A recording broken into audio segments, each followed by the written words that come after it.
Hare Krishna, Krishna Krishna, Hare Hare, Hare Rama,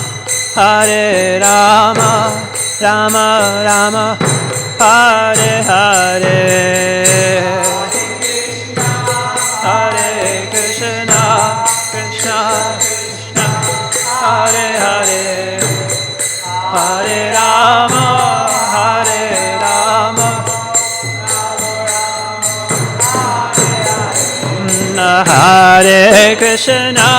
Hare Krishna, Krishna Krishna, Hare Hare, Hare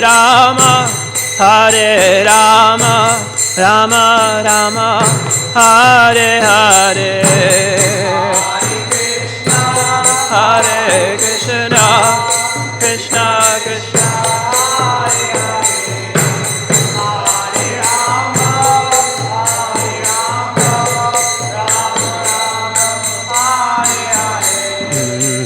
Krishna, Hare Krishna, Krishna Krishna, Hare Hare, Hare Ram, Ram Ram, Hare Hare.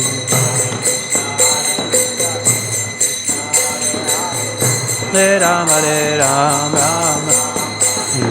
Hare Krishna, Krishna Krishna, Hare Hare, Hare Ram, Ram Ram, Hare Hare.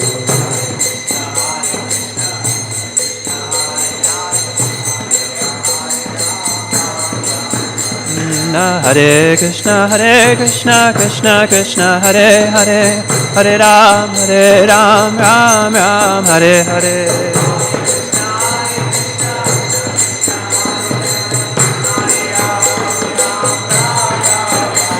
Hare Krishna, Krishna Krishna, Hare Hare, Hare Ram, Ram Ram, Hare Hare.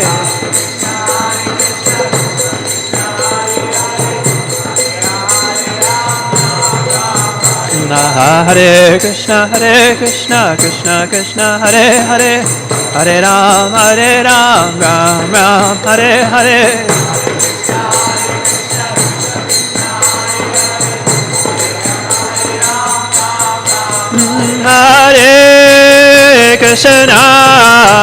Hare Krishna, Krishna Krishna,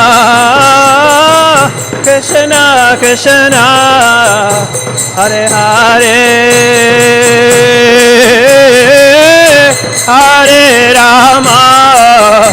Hare Rama, Rama Rama, Hare Hare.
Prem se kaho Shri Krishna Chaitanya Prabhu Nityananda, Shri Advaita Gadadhar Shivasari Gaura Bhaktivinoda Ki Jai, Shri Shri Radha Krishna Gopa Gopinath Shama Kund Radha Kund Ki Govardhan Ki Jai, Shri Vrindavan Dham Ki Jai, Mayapur Navadvip Dham Ki Jai, Purushottam Kshetra Jagannath Puri Dham Ki Jai, Yamuna Mayi Ki Jai, Ganga Mayi Ki Jai, Tulsi Devi Bhakti Devi Ki Jai, Samaveda Bhakti Vrinda Ki Jai, Gaura Premanande.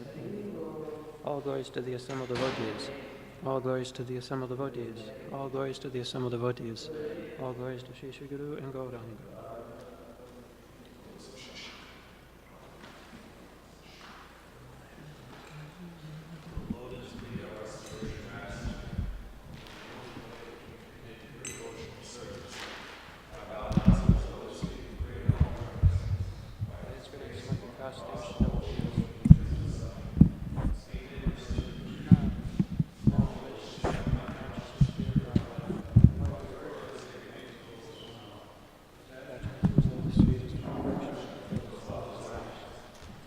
is my God. Which one? Which two? Yeah.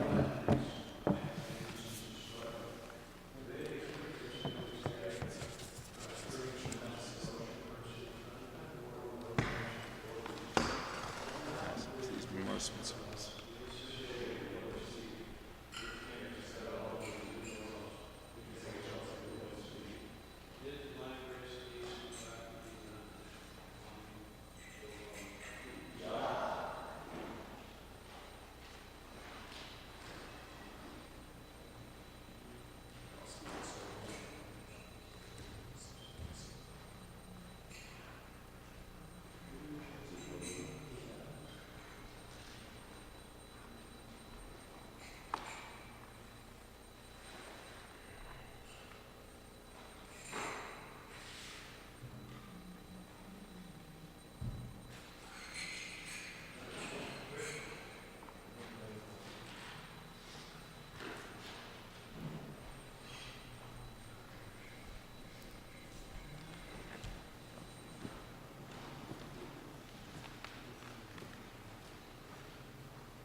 जय राधा माधव कुंज बिहारी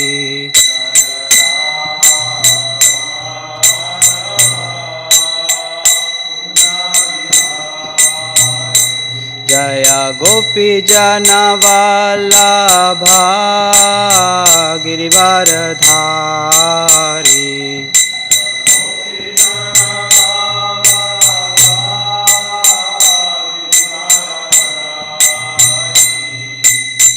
यशोदानंदन व्रज जनरंजन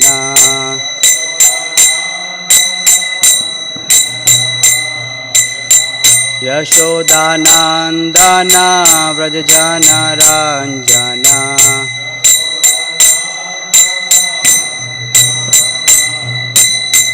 यमुना तीरा वनचारी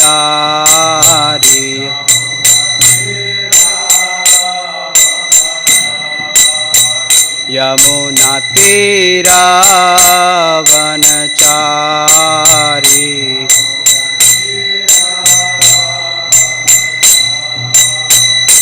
जय राधा माधव कुंज बिहारी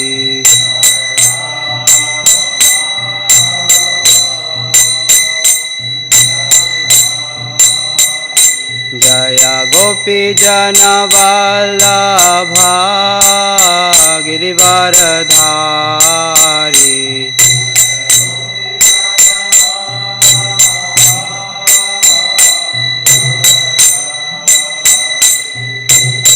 यशोदानंदन व्रज जनरंजन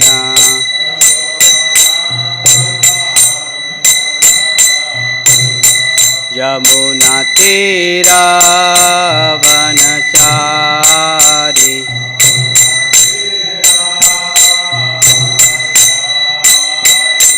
हरे Krishna Krishna Krishna Hare Hare Hare Ram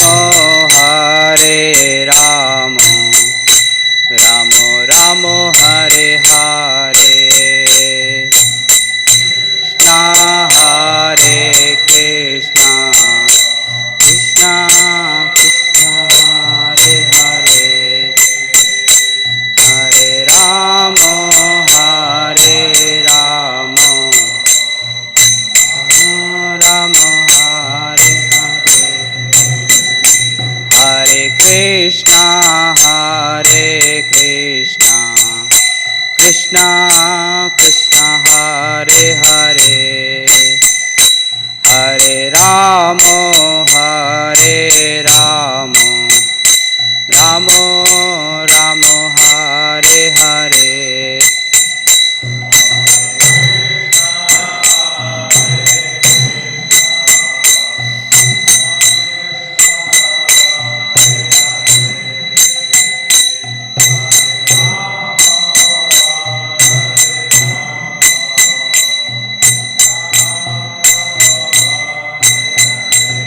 Jaya Prabhupada, Jaya Prabhupada, Jaya Prabhupada, Jaya Prabhupada.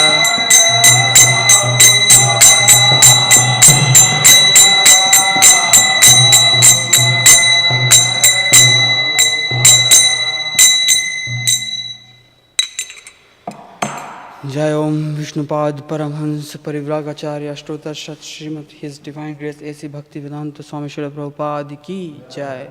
Jai Om Vishnupad Paramhans Parivragacharya Ashtotar Shat Srimad Bhakti Siddhanta Saraswati Thakur Ki Jai. Ananta Koti Vaishnava Vrinda Ki Jai. All glories to assembled devotees. All glories to assembled devotees. All glories to assembled devotees.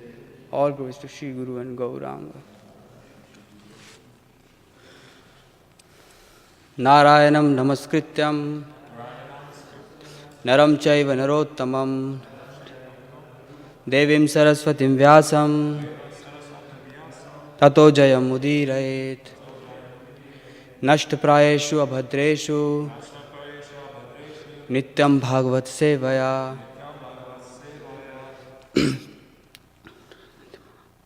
bhagavati uttama shloke Bhaktir bhavati naistaki. Om namo bhagavate vasudevaya. Om namo bhagavate vasudevaya. Om namo bhagavate vasudevaya.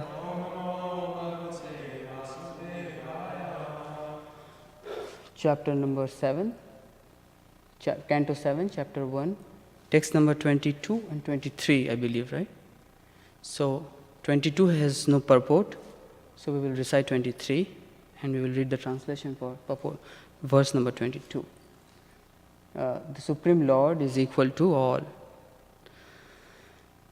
Sri Narad Uvacha Nindanastva Satkara नयकार अर्थम कलेवरम प्रधान प्रायो राजन अविवेकन कल्पितम.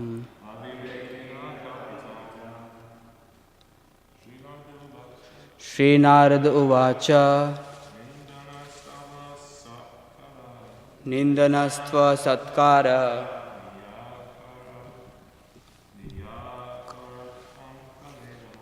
नयाकार अर्थम कलेवरम प्रधान परायो राजन अविवेकेन कल्पितम. श्री नारद उवाच निंदनस्त्व सत्कार नयाकार अर्थम कलेवरम प्रधान परायो राजन अविवेकेन कल्पितम. श्री नारद उवाच निंदनस्त्व सत्कार अन्याकार अर्थम कलेवरम प्रधान परायो राजन अविवेकेन कल्पितम.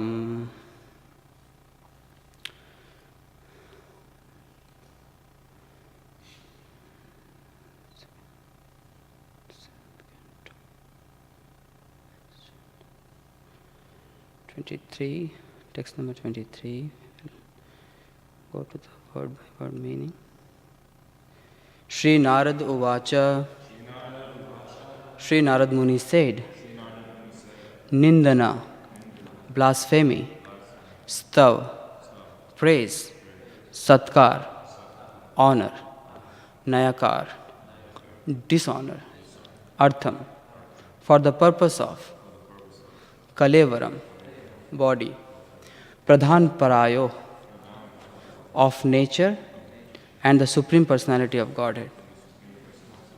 Rajan, O King, avivekena, without discrimination, kalpitam, created.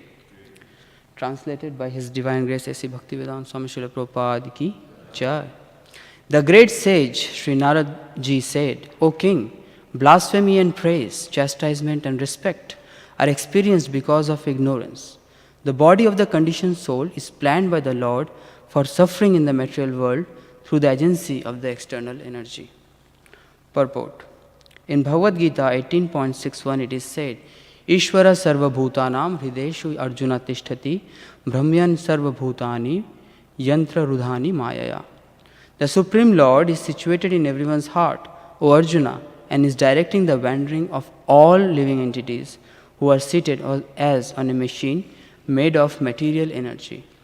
A material body is manufactured by the external energy according to the direction of the Supreme Personality of Godhead. The conditioned soul, being seated on this machine, wanders throughout the universe, and because of his bodily conception of life, he only suffers. Actually, the suffering of being blasphemed and the enjoyment of being praised, the acceptance of a good welcome or a chastisement by harsh words, are felt in the material conception of life.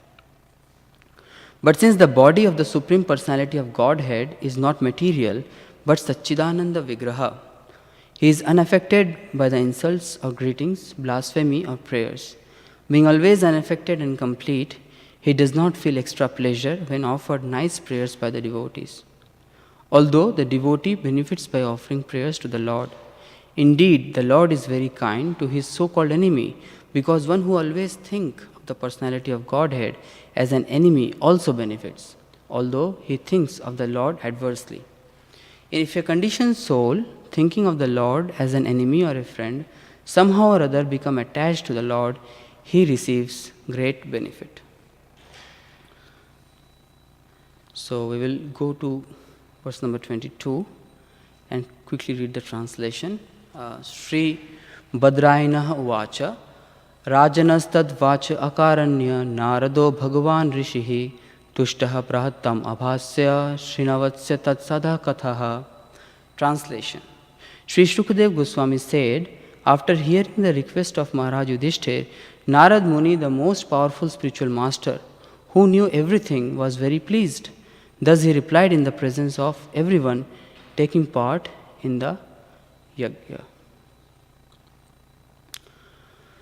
Namo Vishnupadaya Krishna Pishtaya Bhutale Srimati Radhanath Swaminiti Namine. Namo Vishnupadaya Krishna Pishtaya Bhutale Srimati Bhaktivedanta Swami Namaste Saraswati Devi Gauravani Pracharine Nirvishesha Shunyavadi Pashyate Deshatarine Jai Shri Krishna Chaitanya Prabhu Nityananda Shri Advaita Gadadha Shivashadi Gaur Bhaktivinoda Vanchakalpataruhasya Kripa Sindhu Eva Cha Patitanam Pavanebhyo Vaishnavabhyo Namo Namah Mukam Karoti Vachalam Pangum Langhayate Girim Yat Kripatamaham Vande Shri Guru Dinatharanam.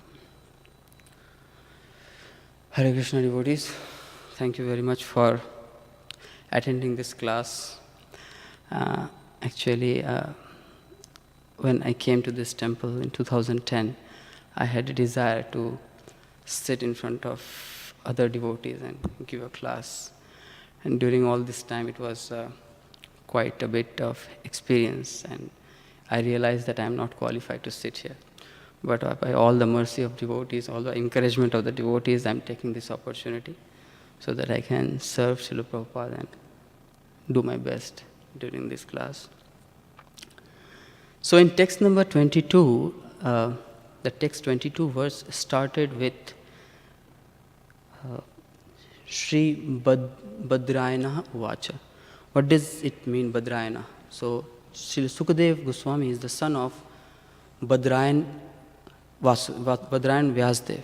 So Vyasdev, another name is Krishna So from his birth, Vyasdev was blackish in complexion. and he took birth in an island nearby river Yamuna. So in Sanskrit, Dweep means island. So since he took birth in the island, his name was Krishna Dvaipanya. But the island where he took birth is full of a special type of Indian date fruit called Badra. And that's why his name is Badrayan Vyasdev.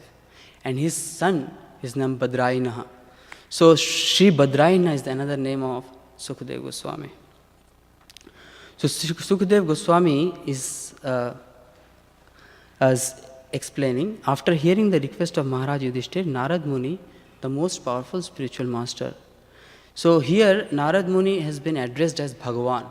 So we know that Bhagavan, meaning of Bhagavan is one who is carrying all the opulence. Word Bhagavan came from a Sanskrit word Bhag. So one who carries the fortune is Bhagavan. But Bhagavan has been also used to address great sage, great powerful sage. So here Narad Muni has been addressed as Bhagavan. Narad Muni is also an incarnation of Krishna. Krishna explained in 10th chapter Bhagavad Gita that among all the sages of demigods, I am Narad. And Narad Muni has special mercy to all the conditioned soul. Anyone who approached and he gave the love of Godhead, very soon he saw the Supreme Personality of Godhead face to face. So we should be very much aspiring to get blessings from such a powerful spiritual master. So spiritual master, when we approach to spiritual master, there should be an etiquette. We cannot ask anything and everything. We should ask spiritual question. So when we ask nice question, the spiritual master also become happy. So here also, Narad Muni became pleased by the question Maharaj Yudhishthir asked. Maharaj Yudhishthir was a very, very virtuous king. And he didn't ask about his material opulence or kingdom. He asked about a question which will benefit for the upcoming generation. So he asked about that what happened to those demons like Shishupal and Dantavakra. Actually, they have sacrificed their life. They have dedicated their life just to blaspheme the Supreme Personality of Godhead. But still, they get Sahijya Mukti, liberation, to merge into the body of Krishna. It is very rare, even for great transcendentalist, to achieve that state. So Maharaj Yudhishthir is posing beautiful question that how it is possible, it is actually bewildering to his mind, how it is possible that demons like Shashupal and Dantavakra, they are getting such high elevated position. So Narad Muni explained this particular concept in a very detailed manner, and in the next verse he started by explaining the material condition, the existence of material condition. So in the second verse we can see that in the purport, Srila Prabhupada mentioned that as Supreme Personality of Godhead, he is beyond the material realm. He is the support of material energy, and material energy can never affect Krishna. Krishna's body is Satchidananda Vigraha, and by no means the material energy can affect Krishna. So if someone is praising Krishna, or somebody is depraising Krishna, somebody is chastising Krishna, or somebody is respecting Krishna, actually it has no effect on Krishna. Because already 16,100 topmost goddess of fortune is continuously serving Krishna for eternally. So some conditioned soul who is already under the mode of nature, if they respect to Krishna, if they doesn't respect to Krishna, it hardly put any effect. So it is less like if we show torch to the sun, what is the effect of the brightness to the sun? The sun will be as bright as used to be. But Srila Prabhupada make a very clear concept here that when we praise Krishna, actually we are dependent on Krishna. We are dependent on sun. So when we praise Krishna, it is for our benefit. It is for our purification. Another point which is being made is when a demon, when they are constantly thinking about Krishna, not favorably but adversely, still Krishna is giving them liberation. So what if we start thinking about Krishna constantly and in a favorable way? So a point here is very important, that we can remember a person constantly only in two conditions: if we love that person too much or if we hate that person too much. Otherwise it's not possible. So whatever we love most and whatever we hate most, that is going in our mind. So we have to pick one thing. Either we have to love him very much, or either we have to hate him very much. And our acharyas advise us not to go for the second. So, but it happens that whenever Lord appears in this material world, he has also to face blasphemy and praise, chastisement. There are numerous examples of this, that when Lord himself came to this material world, he has to also face this type of chastisement and blasphemy. One of the example is Lord Krishna. So Lord Krishna's paternal aunt, and she got a child. So at the birth of the child, the child has an extra eye on his forehead, and he has extra arms. So it was a horrible situation, and the people around her advised to abandon the child immediately, because at the time of birth it was showing some bad, inauspicious signs. But out of her affection, maternal affection, she couldn't abandon the child. But there was a announce from the sky that anybody who will pick up the child in the lap, the child will immediately means the extra arms and the eyes will be shed off. But at the same time, that person would be the cause of the death of the child. So one time, Krishna was visiting his aunt's place, and as a newborn baby, Krishna picked up the child. As soon as Krishna picked up the child, the eyes and the hands were shed. So everybody was very happy. And the hands means fall apart. So the child was a normal child now. So everyone was happy that, the child get okay. But his mother knew that Krishna would be the cause of his death. So while Krishna was sleeping, his mother came privately and requested Krishna, don't kill my child. So Krishna promised that if it is there in the destiny, I cannot change it, but I can promise one thing, that if your child make 100 mistake, till 100 mistake I will not harm him, but if he exceed that, I will harm him. So, and this bliss, this benefit received by Shishupal, he exploited in the worst way he could. Every moment and every situation, wherever he found to blaspheme Krishna, he never missed that opportunity. He blasphemed as much as he could, and Krishna tolerated as much he can. At one point in Rajsu Yagya, that was the end. So it is coming up in the future verse we will discuss later. Another example where Lord, Supreme Personality of Godhead, was experiencing blasphemy, this was mentioned in Ant Lila Chaitanya Charitamrita. So one of his god brother, his name was Ramchandra Puri. He was the disciple of Madhavendra Puri. So Madhavendra Puri, but he was actually influenced by the dry Mayavadis. His ideas, his thoughts were a little bit affected by Mayavadis. So Madhavendra Puri didn't like it. He said, either abandon this, your association, or abandon me. So he couldn't abandon the association. Then Madhavendra Puri said, okay, I have to abandon you. So when he get abandoned by his spiritual master, he took it in a wrong way. And he started blaspheming devotees. So he used to find fault in devotees, and he used to preach the Mayavadi philosophies also. So one time he was visiting Jagannath Puri. And in Jagannath Puri at that time, Chaitanya Mahaprabhu was also there. So one time he saw one ant is crawling out of the room of Chaitanya Mahaprabhu. And he got the opportunity to find fault. And he said, like a sannyasi like him is eating too much. That's why ants are roaming around. But Chaitanya Mahaprabhu responded in a very, because he is a perfect devotee of perfect Lord, so he responded in a perfect way. He never retaliated. Immediately he cut down his, anyways he was taking very little, and he whatever he was taking, he cut down to 1/5 of the portion. So everyone was extremely agitated that why this person is here and why he is causing so much agony, so much pain, so much suffering to our Lord. Already his health is declining.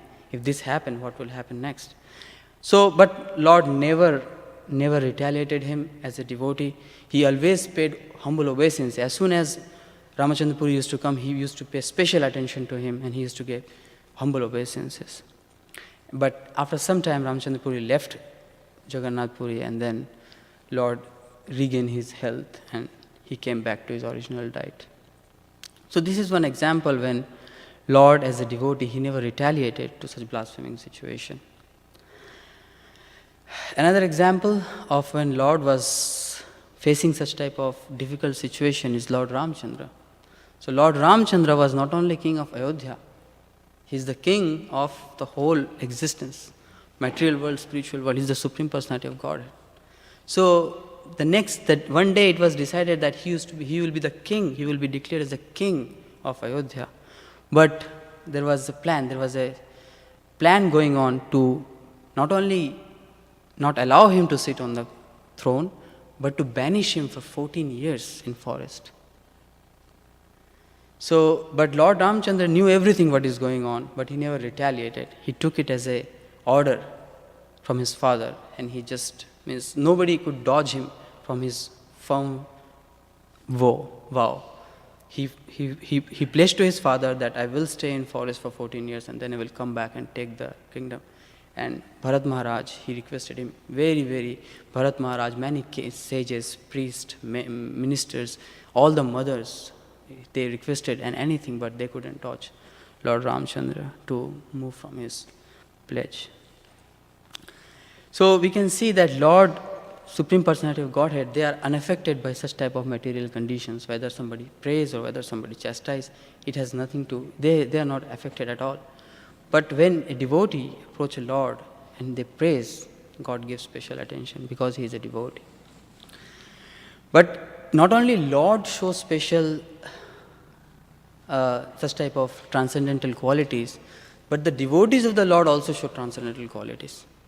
A transcendental qualities means when a devotee is experiencing such type of blasphemy or chastisement or respect, the elevated devotees, they are never affected of such condition and they continue to serve the Lord. So one of the example is Vidura.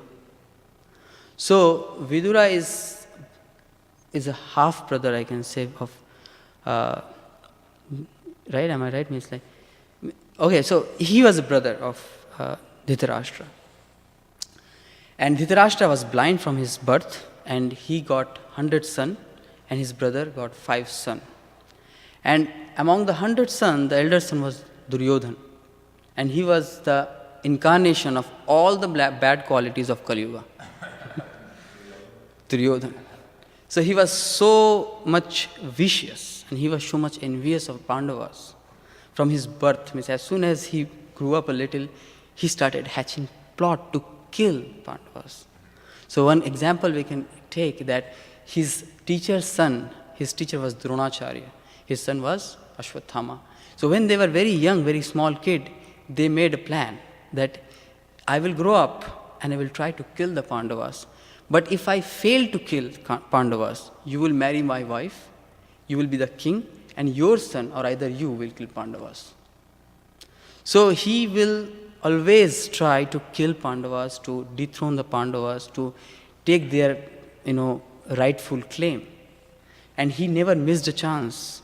He tried to kill them, he tried to poison them, he tried to send them into the forest. Everything he can do, he did it. And when all these things were happening, some of the king's men, some of the people who are in the assembly of Kurus, they were righteous, but they couldn't do anything because they are afraid of Duryodhan. And those people who are not righteous, they were very much with Duryodhan, and they also partake in the same misdeeds to act against Pandavas.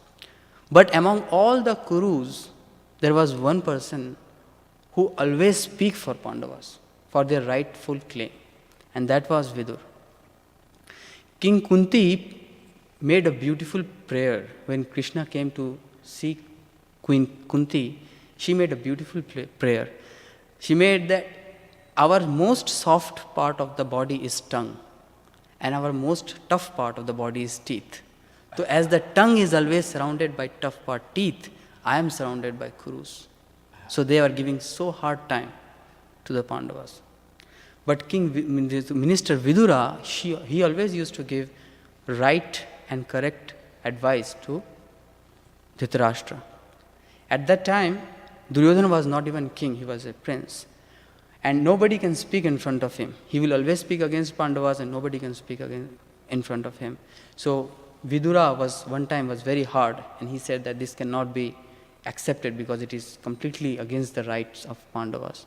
So he was so enraged, Duryodhana was so angry that he threw him away palace. So when next day when Dhritarashtra came to know that, means he was asked to get out of the palace, Dhritarashtra immediately called him, that call him Vidura back. I need such type of wonderful, intelligent minister. At that time, Vidura didn't hesitate to come back. So devotee has this wonderful quality. They didn't take these things personally. Because Vidura know that if I don't come to the Kuru Sabha, the Kuru's assembly, they will make more vicious plan against the Pandavas. So he came back and he again took the responsibility. This is one example.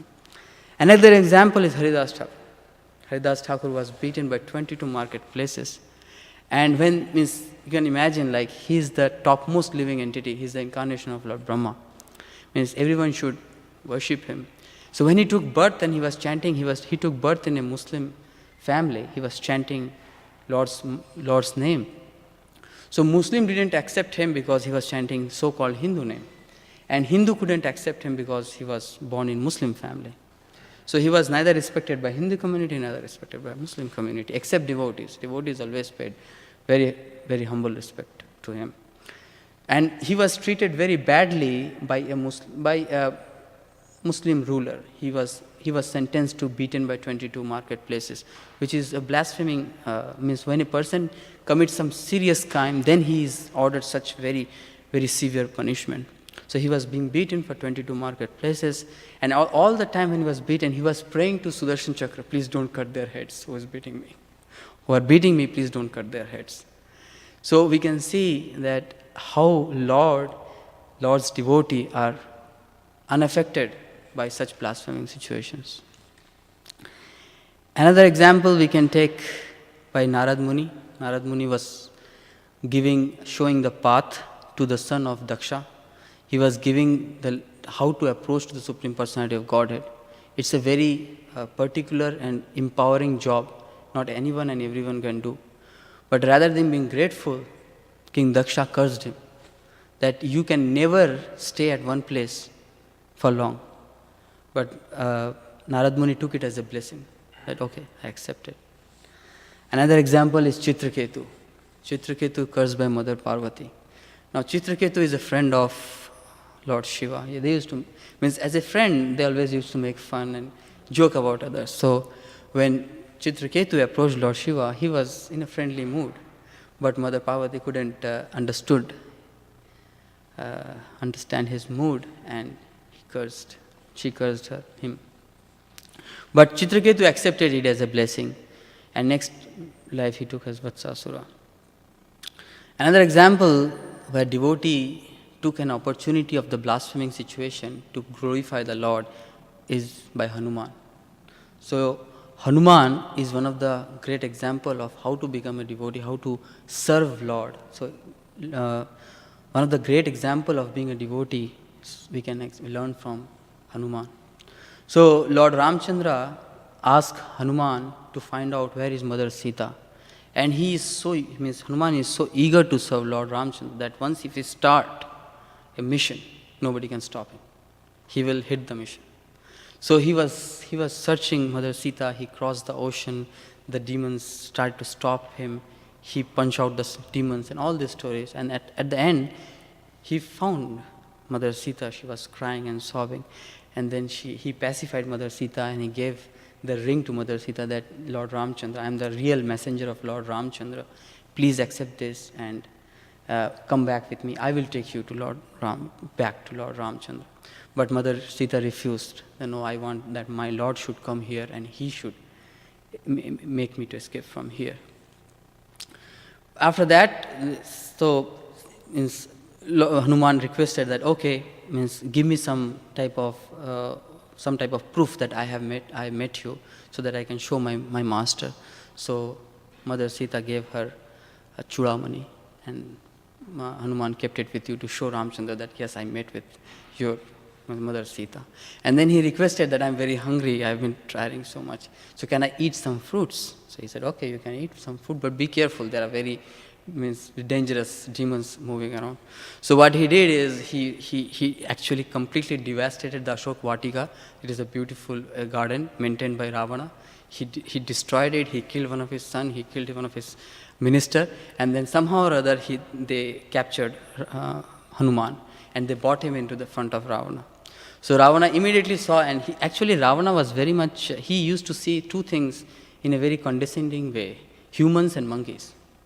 So he asked a benefit to Lord Brahma that this cannot kill me, birds cannot kill me, reptiles cannot kill me, this cannot kill me. But he didn't ask for two things, humans and monkeys, because he used to consider that these are the lowest of all species. They cannot do me anything. So he didn't ask anything about a monkey cannot kill me and a human cannot kill me. Other than that, he asked everything. So when he saw that a monkey is standing in front of him, he again the negative expression comes out of him, and he's blaspheming, Hanuman like anything. And he ordered Hanuman he should be killed right away. But at that time, Vibhishan, who you always used to give right advice, he said that since he is a messenger, he should not be killed. So what should be done? So they said that, okay, let's dishonor this monkey, and the monkey's tail is very favorite to the monkey. So let's burn its tail. So what they did, first of all they paraded Hanuman throughout the city of Lanka, and they put the fire. So it was a very humiliating situation for a devotee, such a great devotee, that he has been paraded among the demons and his tail has been put on fire. But he took a chance. He didn't take it as personally like somebody is blaspheming me. What he did is he took that fire in his tail, and he burnt most of the big palaces in Lanka. And he created another havoc, it was so terrifying. He makes such a havoc, and he gave us very simple example that if one single monkey can create such havoc, what would happen if the whole army is standing at front of your gate? So don't mess with Ram, give back Sita and do what you are doing. So that was his message. But Ravan was failed to hear that, and then the whole Ramayana continues. Another example when such type of blaspheming situation happened was Nityananda Prabhu, faced by Jagai and Madhai. So Jagai and Madhai was two Brahmanical boys. So they fall down by some reason from their situation, and people used to flee. As soon as they come to the villages of Nadia, people used to flee around from them. They used to call them, they are the incarnation of Hiranyakashipu and Hiranyaksha. So they used to torture people, they used to burn their houses, they used to rape girls, you will do all type of nonsense they can.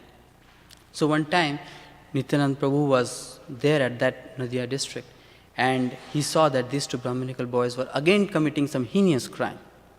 So he came to him, Nityananda Prabhu came to him and requested that give up this demoniac mentality and take shelter of Lord Chaitanya, and your all sin will be purged off.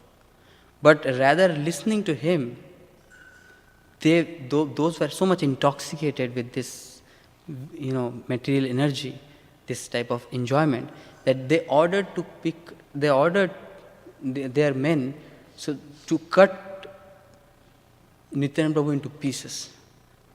And at that time, Lord Chaitanya was not present at that time in the moment of the situation, and he was infuriated, his eyes were red, and immediately he called Sudarshan Chakra to cut off these two Brahmanas. But luckily these two Brahmin boys, they took shelter of Nityananda Prabhu's lotus feet.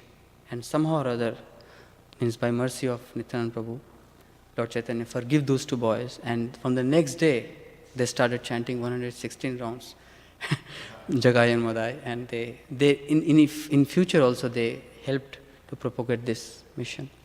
So in this way we can understand that even the Lord and the Lord devotees, they never take this blaspheming situation.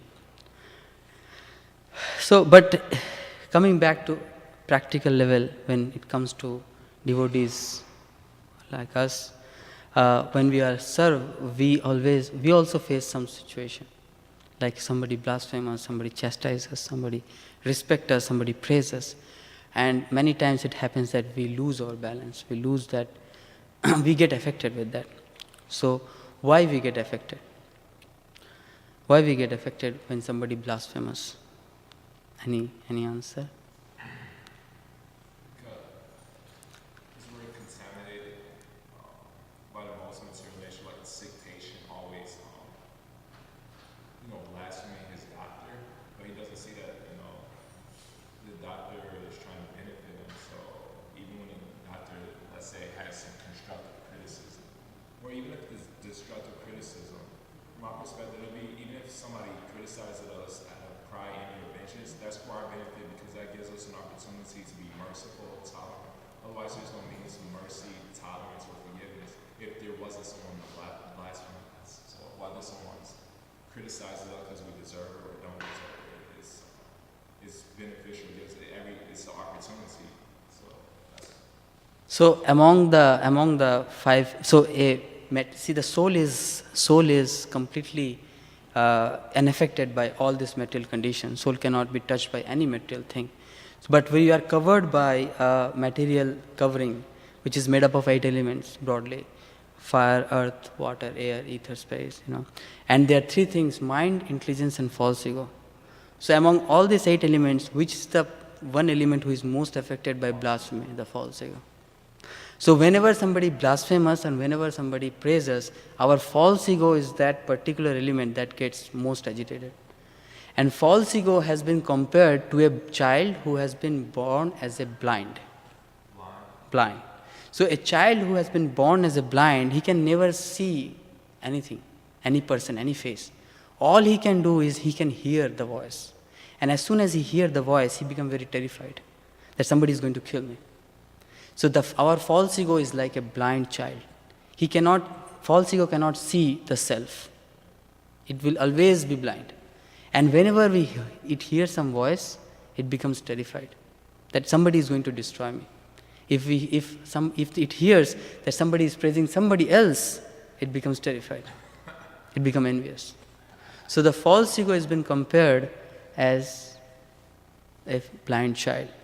And false ego is also subtle. If you range it according to the subtle to more subtle, the false ego is even subtle to the intelligence. So using our intelligence, we cannot control or we cannot contain this false ego. Even if we know, we cannot control it by our intelligence. So we need mercy. Without that, it is not possible. So now in this particular verse 23, Srila Prabhupada also mentioned about the material nature. So the material nature, we should talk a little bit about it. Every day we sing morning program, Samsara Davanal Lidha Loka. Right? It's a beautiful song. So this material world has been compared with Davanal. Davanal means forest fire. So why it is compared with Davanal? Yes, it's destructive. And the forest fire, nobody knows where the fire starts. It can start anywhere and everywhere and without any reason.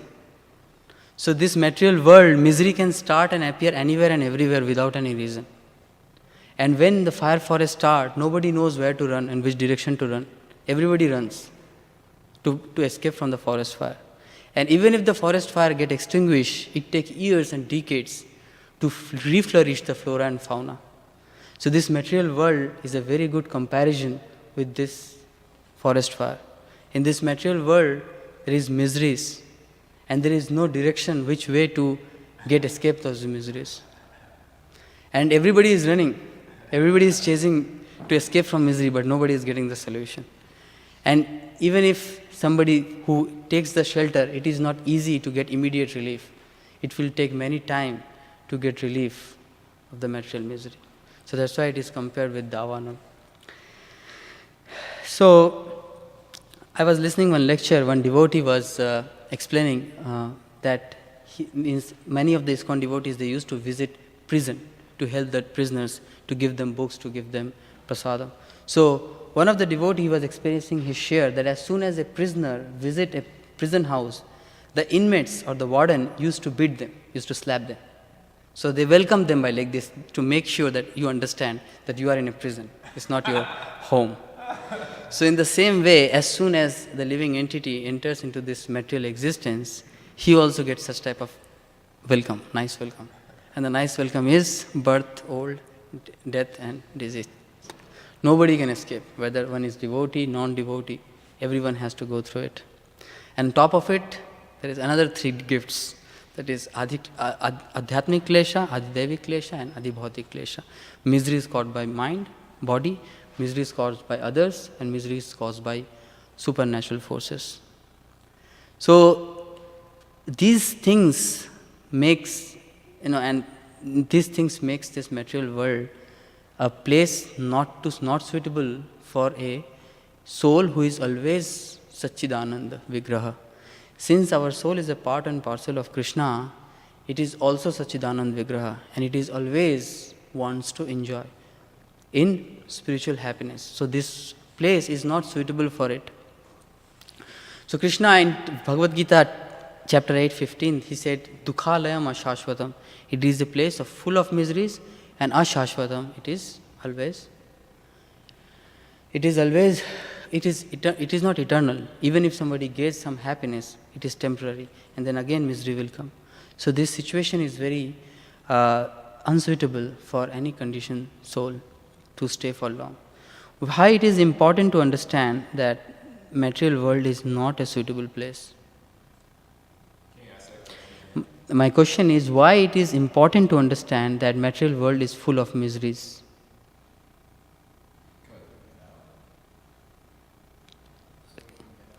So you can get out, yes? Any answer?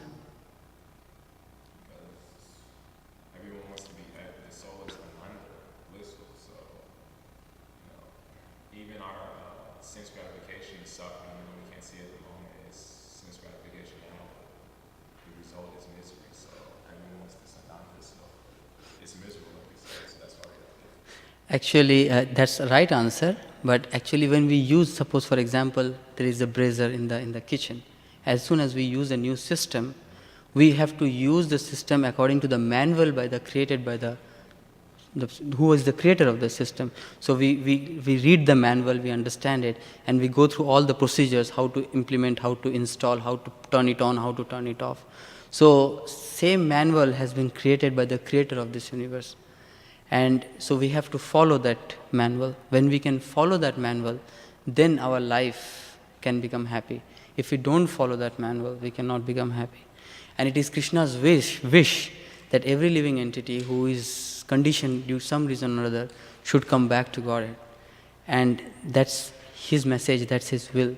So we should always align our free will to the supreme will, and we should take it as a part of knowledge. Krishna declares in Bhagavad Gita that among many elements of knowledge, to know about the misery of birth and death is counted as part of a knowledge. So we should always understand that it is very imperative to understand about the miseries. Otherwise, we will always, the Maya has, this always been described by Jai Jagannath Prabhu, the Maya has 2 potency.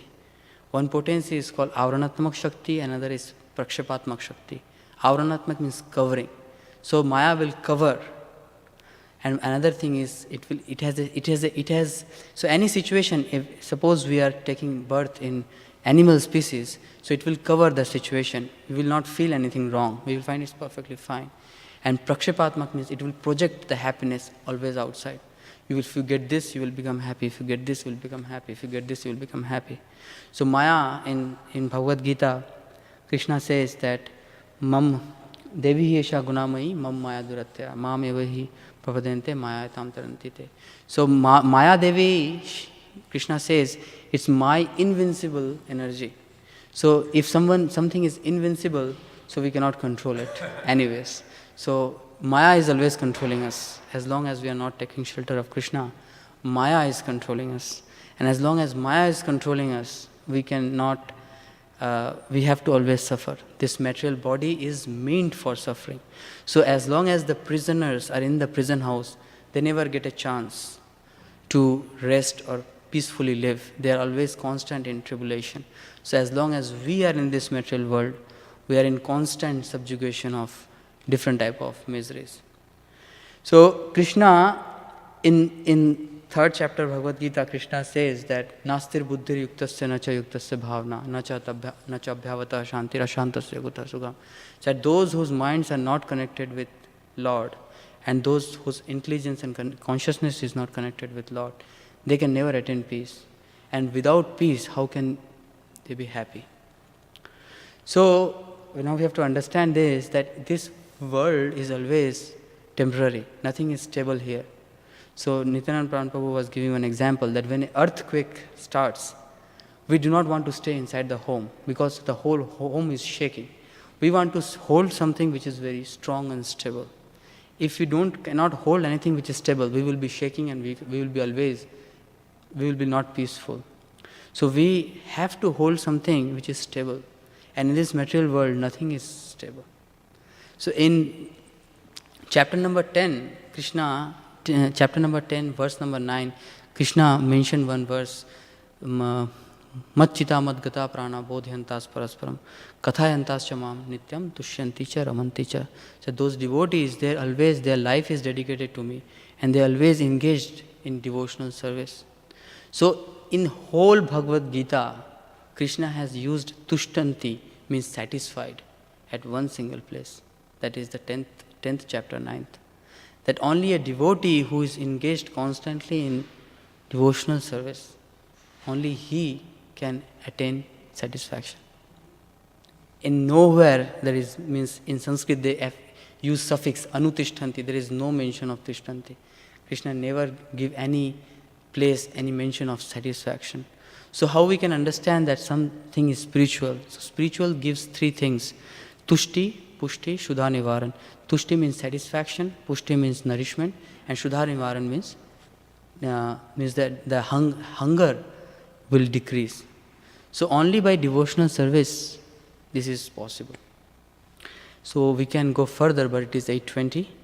I would like to stop here and want to take any questions if somebody wants to ask.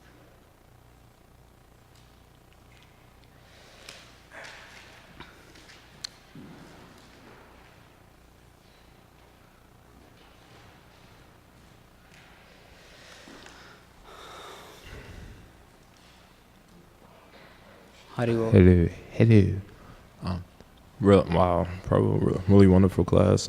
Very grateful. You have a lot of points, but I can't mention all of them, so I'll try to narrow down to some essential points. Maybe you could refer to or elaborate on a little. One of the last points you made were like follow the manual to get out of this material world. We have to follow the manual to be happy. Otherwise, so a lot of times some people say, I don't like to follow religion. I don't like to follow the manual. I'm not a follower, I'm a leader.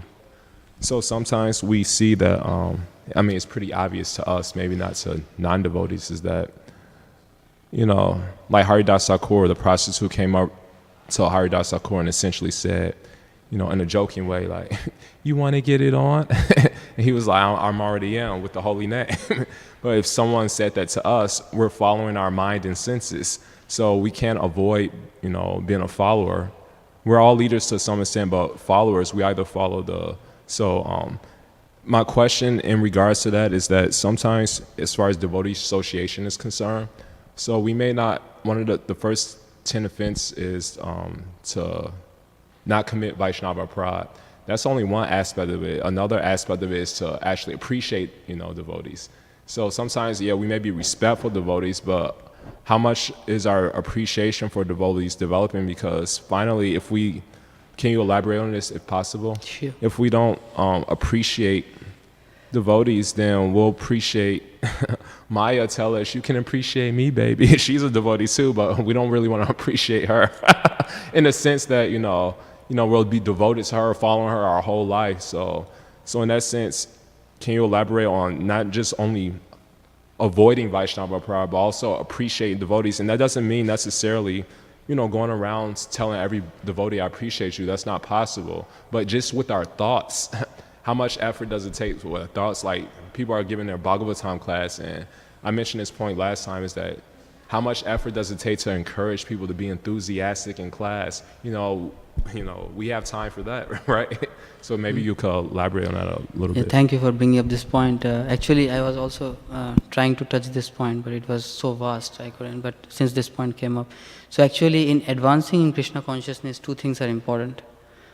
And for every devotee must note this, that for advancing in Krishna consciousness, two things is important. One is sadhana, personal sadhana, and second is Vaishnava dealing. And the second part is more difficult than the first part. We don't know how to deal with Vaishnava dealings, how to deal with Vaishnavas. It takes a lot of intelligence to deal with Vaishnavas. We have to understand that Vaishnavas it is said that anyone who accepts a guru as an ordinary person, Vaishnava as an ordinary human being, and deity as stone, he already made his way to hell. He already got a ticket to go to hell. So Vaishnavas are not ordinary living entities. Only like the spiritual master, they are the only living entities in this material world, those who are empowered to give the love of Godhead. So we don't know how to pay respect to them. And since they are merciful, they are just tolerating us. Actually, we don't understand what is the essence, what is the importance, that we can go to approach the demigods, but demigods can give material benediction, but nobody has the empowerment to give us love of Godhead. So Vaishnavas are so special on this planet. We are the living entities, living condition, we take birth under the karmic reaction, but the Vaishnavas, they take birth to deliver all the conditioned soul.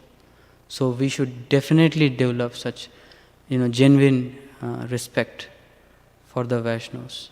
Another point is, it is very humbling experience. If one wants to respect Vaishnavas or devotees or practicing devotees, he should go to downtown and convince one person to become a devotee. And that person, it is a very humbling experience. That person will even not listen to you. And then you come back to temple and you will say, Hare Krishna Prabhu, I touch your lotus feet. So this is very simple to learn how to become humble. So there are so many people outside in Chicago, and you ask one person to come, wake up in the morning, 4:30, take a shower, and please come and stand. And you will immediately realize what would be the response. And you ask another devotee, and they are spending their years after years, 30 years, they are doing the same thing without speaking one single word. So we should be extremely grateful to them to showing us this wonderful, wonderful situation. There are some devotees who have given up their jobs. They are serving the temples. There are some devotees who came at 4 o'clock to cook for Krishna lunch. And how many Matajis will be ready to do that? Nobody, not a single one. Those people who are doing this, they are not ordinary souls. And even they are so qualified, they are so respectable. When they go outside, they face humiliation by the ordinary people, but they never, they take it. They never come back and complain to Krishna. They just accept it as the mercy. So yes, this if we don't understand these things, that is the real Vaishnava appreciation in the heart. If we don't understand these things, that how much these devotees are sacrificing, we can never appreciate each other. So it is very important for us to understand. It is a great blessing. It is actually one of the opulences that Krishna has given. One of the opulences is the Vaishnava association. So it is very difficult to accept that sometimes. Because of our false ego, we cannot accept that, but it is reality. Unless and until we develop that community, if we do not develop that Vaishnava relationship, we can never progress further. Because in bhakti cannot be attained, it can be bestowed. We can never get bhakti by our own effort. We We only receive bhakti by mercy of devotees. So it is important, how much important it is that we should have very good relationship with devotees. Relationship does not mean, Prabhu, you are a great devotee and you listen back, Prabhu, I am a great devotee. That is not a good relationship. Relationship means you encourage the devotee to become a devotee and to enhance in devotional service. And whatever mistake is there, get eradicated, get rectified in that process. So yeah, it's a broad topic and I'm not eligible to speak on it because I'm not so trained, so I don't go over much. Hare Krishna, thank you. So I'd like to take this opportunity, I already mentioned it before, previously, you weren't here.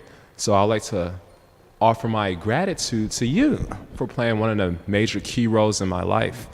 It's a long story, but I told this story to devotees before, but maybe 10 years ago, my brother kind of tried to force me and Gokulananda to get initiated. It worked with Gokulananda, but not with me. And then, recently, my brother still tried to force me, recently on initiations, and I was still reluctant. And, because he's my brother, of course he's gonna, favoritism. He's, what does this verse say? One who's favored, blasphemy, definitely he's my brother. So I had no problem saying no to him. But I already offered my gratitude to my brother in some nice exchange letters, but many of you may not know, I already explained this to some devotees, that Chaitanya Priya Prabhu sat with me for a half an hour and I tried to change the subject matter. He was speaking to me on why I should get initiated. And I tried to change the subject matter innumerable times and he wouldn't allow me to. So I just want to take this opportunity to offer you, I'm sure for you there's many devotees that play key roles in your life, of course, that's been merciful to us. We can't survive in Christian consciousness without, mercy. And also without expressing our gratitude for the mercy we've received. So I want to take this opportunity to offer my gratitude to you because obviously there's no way I can repay you. I don't have any money. We can repay each other by expressing the gratefulness to all devotees. Yes, and the only way I can really repay not just you, but all the devotees who have shown me mercy is that to try to do my best to encourage and force the mercy on devotees, even if they don't want to. Sometimes we have to do that. Exactly, just like you forced the mercy on me. So I just wanted to take this opportunity. So thank you very much. Thank you. Anybody else? Oh, Jitendra Prabhu wants to ask.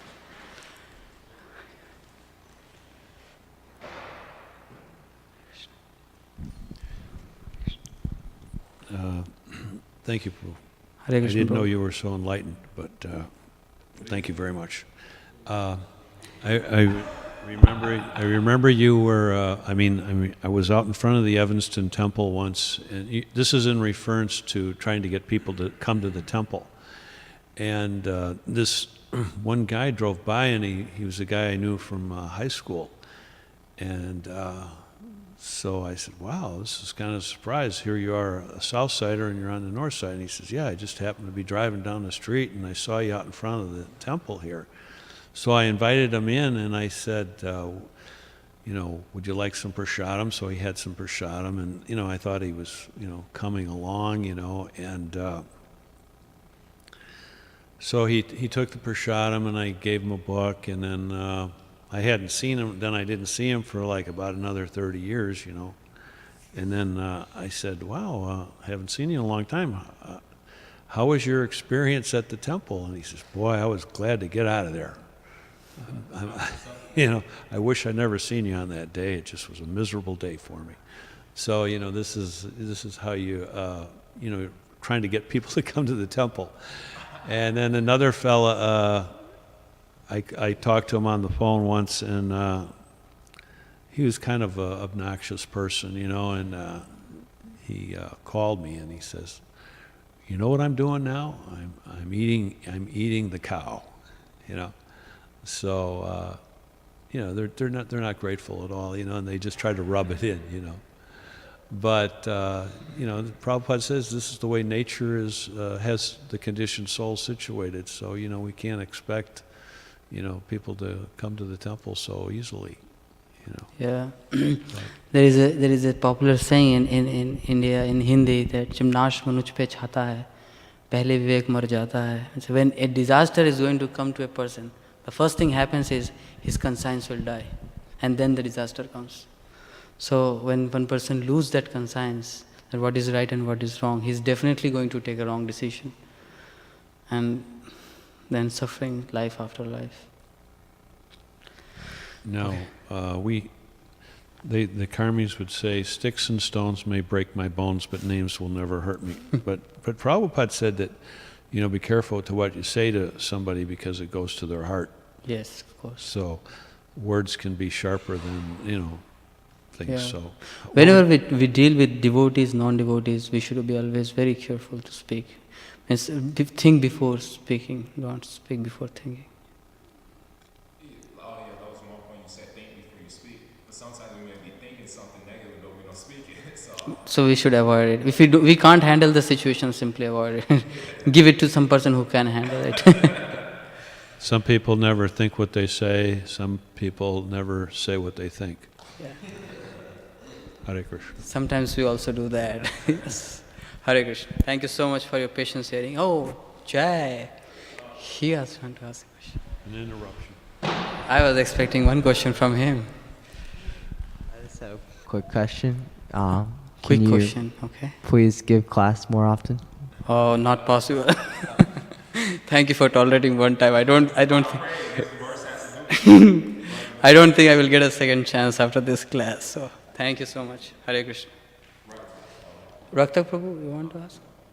Do you want to ask? Okay. Thank you so much. Hari Bol.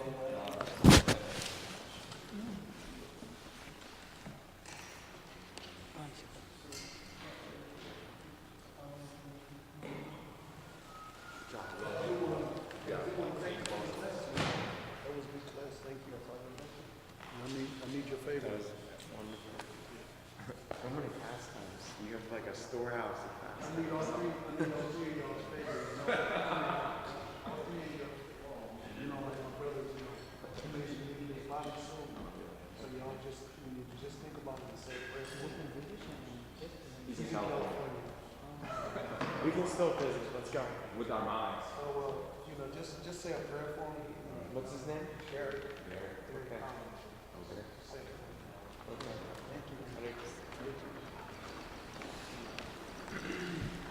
Thank you.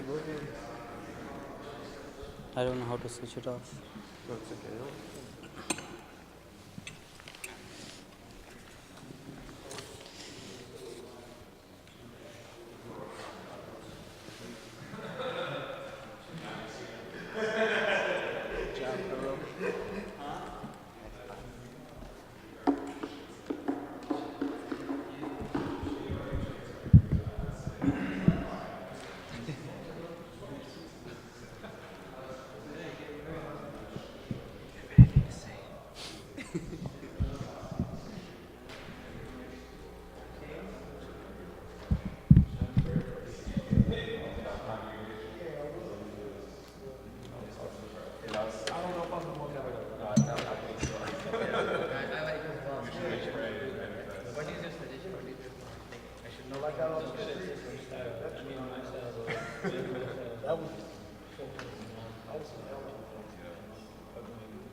Cold feet. Yeah, because I was feeling like it will be too long to cover all these points because these are one part to really explain what's going on.